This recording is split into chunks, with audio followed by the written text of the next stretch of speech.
இது நம்ம தமிழ்நாட்டுல இருக்கிற ஒரு அழகான நகரம். ஆனா இங்க ஒரு பெரிய பிரச்சனை இருக்கு. அவர் பேரு கந்தசாமி மாமா.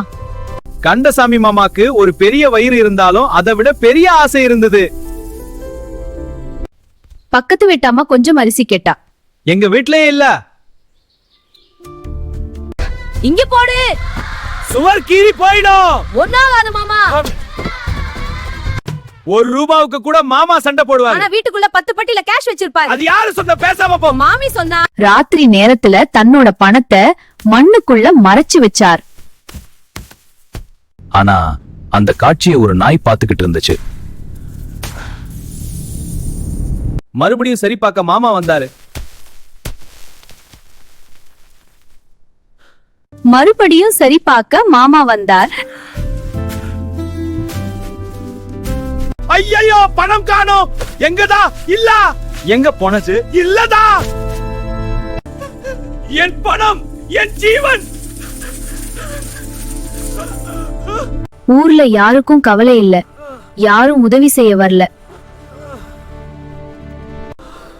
எல்லாரும் நினைச்சாங்க இவருதான் எங்க கிட்ட உதவி செய்ய மாட்டார். அடடா, மழை கொட்டுது. கடுமையான மழை ஆரம்பிச்சது. ஆமா, நாயும் குதிக்குது பாரு. பணம் ஓடஞ்சிடுச்சு. சக்கடையில போய் சிக்கிடுச்சு. ஊர் மக்கள் எல்லாரும் சிரிக்க ஆரம்பிச்சாங்க. பணத்துக்காக மாமா சக்கடைக்குள் குதித்தார். அப்போதான் மாமாவுக்கு புரிஞ்சது, பணம் எல்லாம் காப்பாத்தலாம், ஆனா மனுஷனை காப்பாத்த முடியுமா? அந்த நிமிஷம் மாமாவின் மனசு மாறி போச்சு. மாமா, நீங்க அழாதீங்க.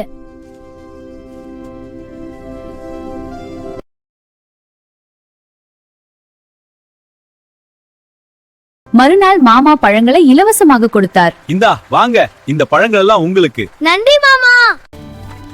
பக்கத்து வீட்டுக்கு அரிசி கொடுத்தார்.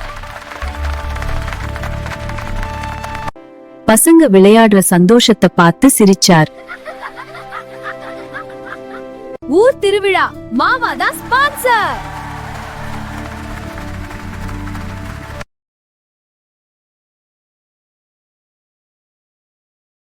பணம் நமக்கு உதவி செய்யும், ஆனா பாசம் தான் நம்ம உயர்த்தும். ஆசை அதிகமா இருந்தா கையில் இருந்ததும் கூட போயிடும்.